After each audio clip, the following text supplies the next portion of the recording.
¿Quién es este Rey de gloria? Jehová, el fuerte, el valiente, Jehová poderoso en batalla.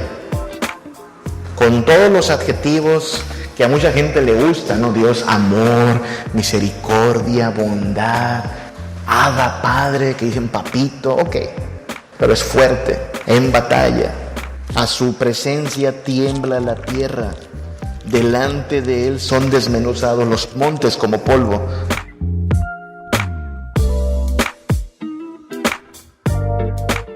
Ya que las sagradas escrituras son la verdad revelada de Dios, habremos de reconocer y celebrar su carácter liberador, que iluminando la mente y guiando la vida de los creyentes nos brinda una respuesta clara, confiable y normativa para los interrogantes sobre el origen, propósito, mayordomía y destino de la vida y de todas las cosas, librándonos del fanatismo, del dualismo y del relativismo propios de la mente caída y guiándonos a vivir contraculturalmente en la esperanza y certeza de la redención de todas las cosas en Jesucristo.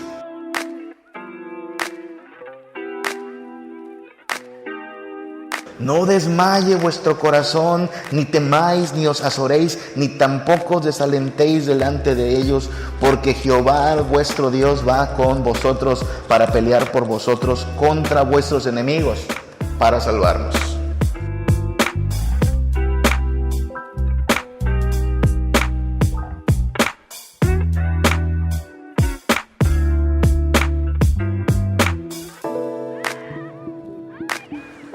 Hablemos un poquito del carácter bélico del pueblo de Dios. El carácter bélico del pueblo de Dios. Leía un artículo hace tiempo, no puedo ubicar el autor todavía y de hecho no ubico el artículo, lo he tratado de buscar otra vez, pero conservo un pequeño recuerdo de lo que leí en ese artículo. Decía: ¿qué le ha pasado a la iglesia? ¿Acaso nos hemos vuelto rositas? Así decía el artículo. Y decía que nos hemos vuelto rositas en el sentido de que en la iglesia hay lugar para que las damas se sientan a gusto, pero no hay un entorno masculino, un entorno en el cual la virilidad pueda ser moldeado también bíblicamente. Él decía, solo piensa en el tipo de sermones que de un tiempo para acá se predica en la iglesia, ¿no? Cristo te ama, Cristo te comprende, Cristo te consuela, Cristo te sana. Y por supuesto que creemos que Cristo hace todo eso, pero la presentación de estos temas es demasiado melosa, sentimentaloide, que casi trata de conmover las emociones, los sentimientos. Y decía el autor de este artículo, ¿y luego qué cantamos? ¿Has visto las cosas que cantamos? La niña de tus ojos. Entendemos la simbología de los salmos, claro, pero sigue siendo un poco raro que un grupo de varones cantemos, yo soy tu niña. Cantos que hablan mucho de Dios en términos solo sentimentales. Pero ¿dónde quedan los sermones de, hey, vamos a morir por Cristo si es necesario? Los sermones de, hey, cíñase los lomos, pórtese varonilmente. No nos pueden detener porque somos el reino de Dios. ¿Dónde quedan los cantos que hablan de pelear la buena batalla, de tomar las armas para avanzar? En nuestros himnarios tenemos algunos de ellos, ¿no? Hay uno que dice algo así como a la batalla o cristiano y cosas así, que son casi marchas, ¿no? Son himnos marciales. Sí, pero no pegan porque lo último de este grupo es muy sentimental y es lo que está de moda. Bueno, no quiero decir que estoy de acuerdo del todo con esto. Creo que sí hay lugar para los sentimientos y las emociones, pero estarán de acuerdo también en que hace mucho no escuchamos sermones que desafíen a aguántese, los valientes aguantan, y aunque muramos, ¿qué nos van a arrebatar? Tenemos asegurado de parte de Dios la resurrección y la victoria, por cierto. No son muy comunes, ¿no? Y cuando leemos la Biblia y el Antiguo Testamento, especialmente el Antiguo Testamento, nos damos cuenta que hay una continua presencia de una actitud bélica en el pueblo de Dios.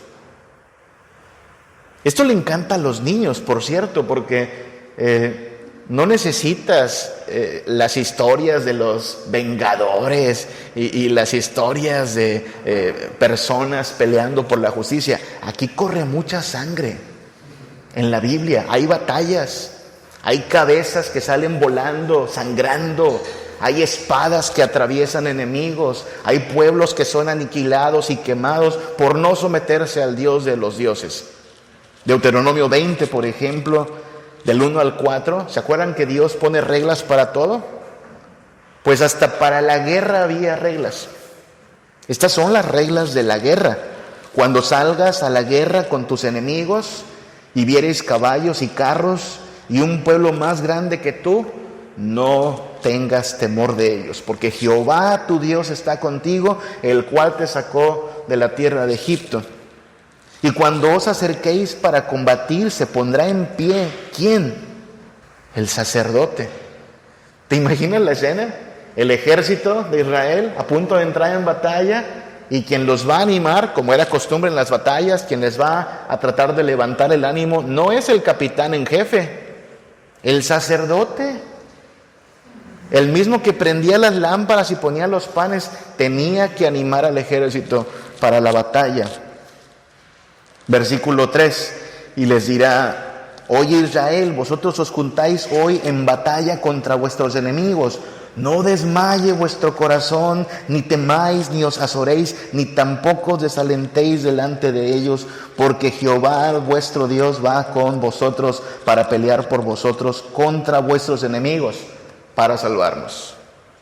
Y luego empezaba la batalla y caían las cabezas y los enemigos de Dios eran aniquilados. ¿Y qué había en el pueblo de Dios? Fiesta. Y luego se andaban repartiendo el botín y matando a los animales para hacer una carnita asada. Guerra. El pueblo de Dios estaba acostumbrado a la guerra. De hecho, mira lo que dice Josué capítulo 10. Bueno, tienes que leerlo en tu casa porque se pone muy intensa esta batalla. Pero básicamente nos habla de batallas que libró el pueblo de Israel para conquistar Canaán. Acuérdate que Dios los conduce a Canaán, pero Canaán no está ahí deshabitado y órale, cada quien escoja su terreno. No, Canaán está habitada por enemigos. Y la forma en que Israel tomó posesión de Canaán, ¿cuál fue? Bélicamente, guerra. Hay que matarlos. Claro, esto pone en la mesa el asunto de, pero ¿creemos en esto, pastor? ¿Creemos que esto es así? Bueno, no estoy diciendo que vamos a agarrar a hacer matazón de gente, no, pero esto sí nos muestra que lo que sí es parte de nuestro entendimiento es que el pueblo de Dios está siempre en hostilidad. La guerra no le es contraria. Quizá hoy nuestra guerra, claro, no la peleamos con armas, ni con flechas, ni con arcos, pero no somos amigos del mundo. Y sí reclamamos que todo rincón se rinda ante el señorío de nuestro Dios. En Josué 10 tenemos un interesante episodio. ¿Se acuerdan ustedes del día que el sol se detuvo? ¿Sí? Aquí está. ¿Y por qué pidió Josué que se detuviera el sol? ¿Cuál fue la motivación? ¿Hacer una oración más larga? ¿Alargar un culto? Estaban en la batalla, estaba oscureciendo. Ay, no los vamos a poder aniquilar a todos. Señor, detén el sol tantito, por favor, para que podamos barrer con estos tus enemigos. ¿Y qué crees que hizo Dios? ¿Cómo no? ¿Lo detuvo? ¿E Israel aniquiló a sus enemigos? ¿Qué clase de Dios es este? Que ayuda a su pueblo a ganar batallas y volver papilla a sus adversarios. Un Dios poderoso.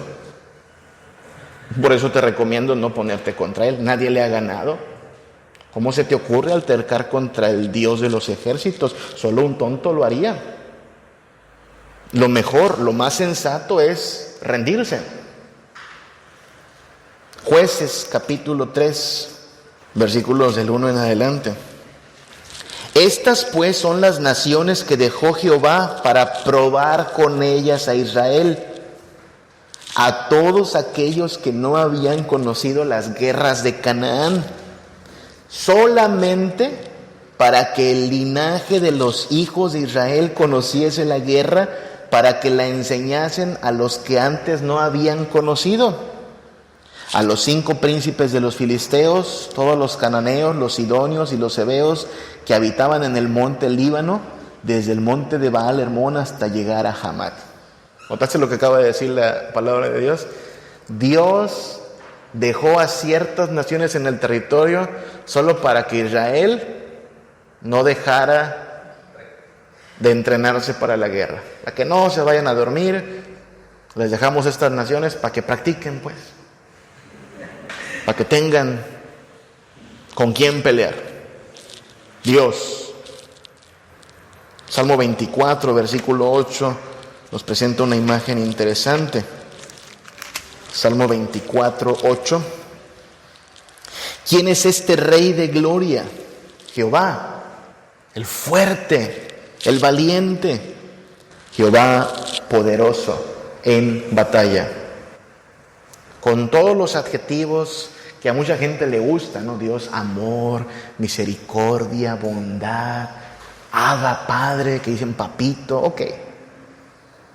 Pero es fuerte, en batalla. A su presencia tiembla la tierra. Delante de él son desmenuzados los polvos, los montes como polvo. Salmo 144, versículo 1. Bendito sea Jehová, mi roca, quien adiestra mis manos para la batalla y mis dedos para la guerra. Entonces, bueno, no somos, insisto, extremistas como los yihadistas. No se trata de que vamos a agarrar una pistola y vamos a descargarla sobre los incrédulos. No es lo que queremos hacer. Pero sí entendemos que la iglesia lucha, pelea, batalla, está bajo hostilidad. Por cierto, a lo que nos referimos en el simbolismo de nuestro emblema es a esa coraza que está allí. El escudo mismo es un arma, ¿no? Nos defiende. Y no buscaríamos defensa si no estuviésemos en una batalla. ¿Y por qué nos metimos en esta batalla? Pues porque no nos quisimos igualar al mundo, por eso el mundo nos aborrece. Así es que la iglesia está siempre en hostilidad. Porque además tiene un llamado contracultural como pueblo, es lo segundo que anotamos, ¿verdad? El llamado contracultural del pueblo de Dios.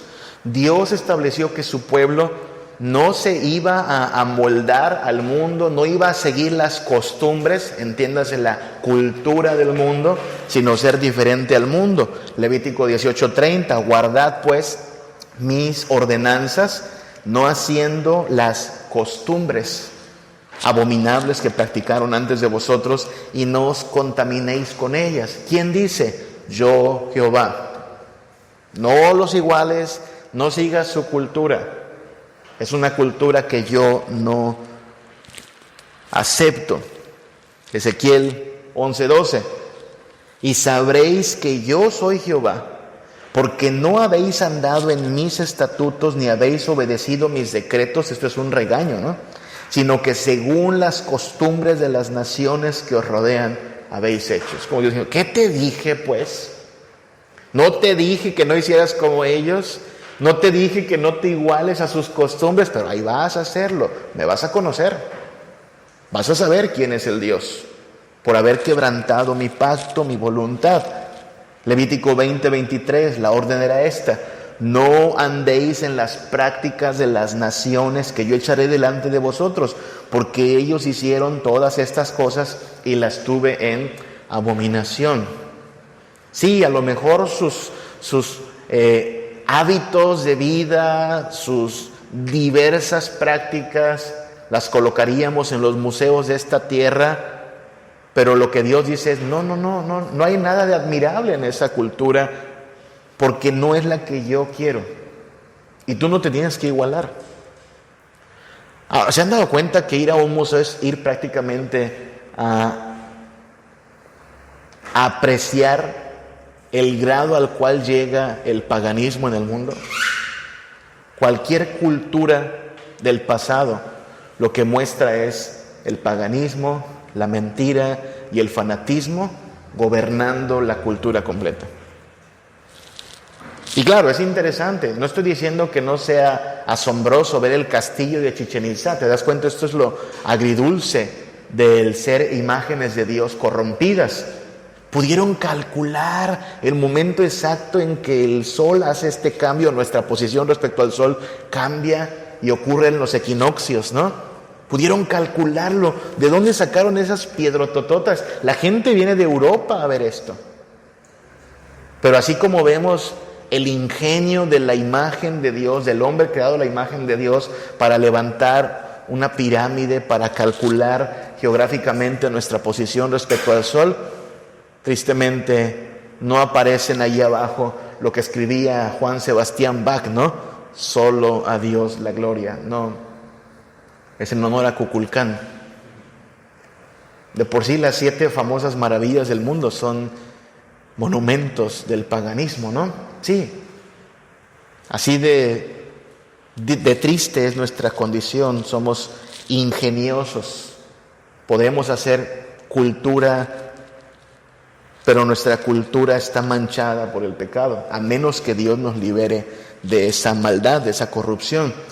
Deuteronomio 4, del 5 al 6. Mirad, yo os he enseñado estatutos y decretos como Jehová mi Dios me mandó, para que hagáis, que es cultura, prácticas, tus obras, tu forma de vivir, para que hagáis así en medio de la tierra en la cual entráis a tomar posesión de ella.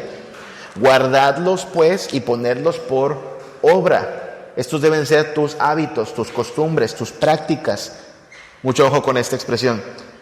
Porque esta es vuestra sabiduría y vuestra inteligencia ante los ojos de los pueblos, los cuales oirán todos estos estatutos y dirán, ciertamente pueblo sabio y entendido, nación grande es esta. Es decir, Israel, por su cultura bajo la autoridad del Señor del pacto, iba a volverse un referente para los pueblos de la tierra. Los pueblos admirarían al pueblo del pacto, que hace las cosas diferente a como las hace el resto del mundo. Ciertamente, nación grande, pueblo sabio y entendido es este. Entonces, el pueblo de Dios tiene este llamado, esta vocación como agente cultural. ¿Ok? Está llamado a ver la cultura así como un campo de batalla, pero a imponer la cultura del reino, al menos en su estilo de vida. Pero también hay que entender que vamos a enfrentar oposición del mundo, ¿sí? La oposición del mundo contra el pueblo de Dios es una realidad. Así como nosotros estamos en contra del mundo, porque queremos que el mundo se someta al reino de Dios, el mundo está en contra de nosotros. No va a recibir con los brazos abiertos nuestro mensaje. Vamos a enfrentar hostilidad. Y no le vamos a caer bien, precisamente porque queremos vivir de una manera diferente a como el mundo vive. Jesús lo aclaró, el mismo Jesús, el que trajo el reino de los cielos a la tierra. Juan 15, 19. Si fuerais del mundo, el mundo amaría lo suyo. Pero porque no sois del mundo, antes yo os elegí del mundo, por eso el mundo os aborrece. El mundo os aborrece. Por eso es inaudito, incoherente, que la iglesia esté tratando de ser atractiva para el mundo. Que esta ciencia que hemos inventado llamada plantación de iglesias o revitalización de iglesias, o lo que tenga que ver con hacer a tu iglesia más grande, más fuerte, más rica, ha tomado principalmente los principios mercadotécnicos, ha visto la iglesia como una empresa, ha planteado el evangelio como un producto y básicamente nos está tratando de decir, así es como debes vender tu producto y hacerlo más atractivo al mundo. No, Señor, ni vendemos un producto, ni esto es una empresa, y no, ¿quién dijo que queremos ser atractivos al mundo? Nunca está en el plan de Dios que su pueblo sea atractivo para el mundo. Es más, nos advierte, si fueses del mundo, el mundo te amaría, le encantarías al mundo, pero como no eres del mundo, el mundo te va a aborrecer. Caramba, si al Hijo de Dios lo aborrecieron, ¿por qué esperaríamos nosotros, sus súbditos, ser amados por el mundo? No funciona así. Y cada vez que la iglesia ha intentado hacerse atractiva para el mundo, lo único que hemos visto no es un avivamiento. De hecho, los avivamientos de la iglesia han ocurrido cuando la iglesia retoma su identidad. No somos iguales al mundo y tenemos que reformarnos. Es en esos momentos donde la iglesia ha experimentado los mayores avivamientos en su historia. Si tú lees Apocalipsis, sabes que la iglesia es representada como una esposa. ¿Y a quién quiere ser atractiva esta esposa? Al Cordero, no al mundo. Hay una dama que quiere ser atractiva para el mundo en Apocalipsis. ¿Y cómo es representada?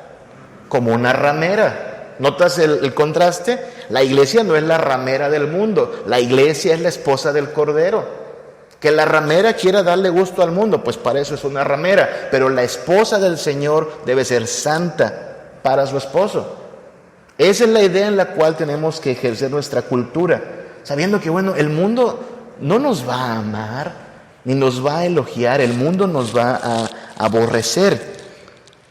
En Apocalipsis, del cual estamos citando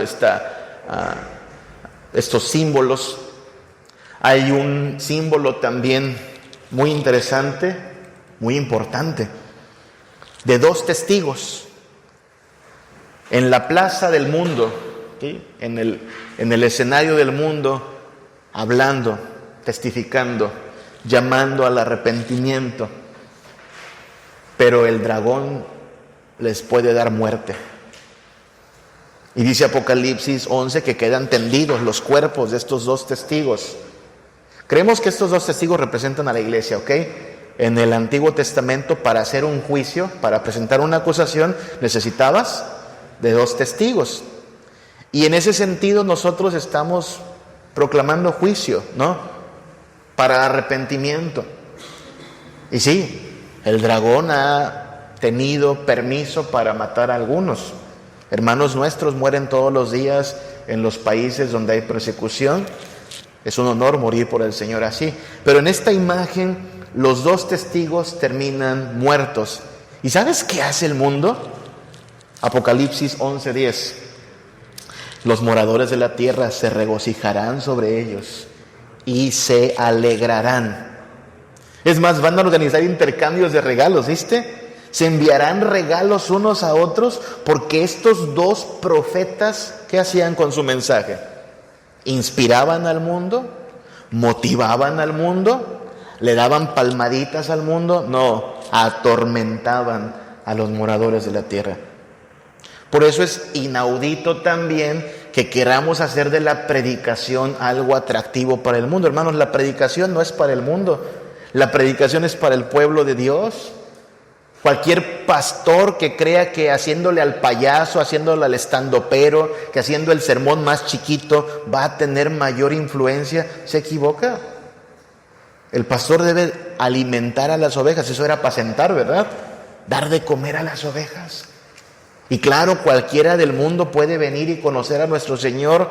Le invitamos a que se arrepienta, le aconsejamos que se rinda porque nadie le gana a este Dios. Pero no vamos a cambiar el mensaje, no vamos a configurar el evangelio para que sea más digerible para el mundo. No, Señor, así no funciona en el reino de Dios. Aunque sí, el mundo celebraría si hoy la iglesia desapareciera. Vi un documental en Amazon, Diego Luna, que yo sepa no es filósofo, ni teólogo, ni nada, ¿no? Un actor influyente. Sentado a la mesa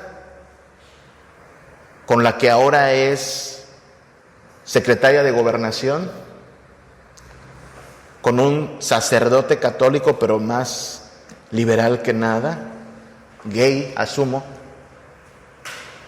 con una actriz conocida por la vida licenciosa que lleva, hablando de libertades, hablando de ideología de género. Todos en esa mesa coinciden en algo. El gran obstáculo es la iglesia.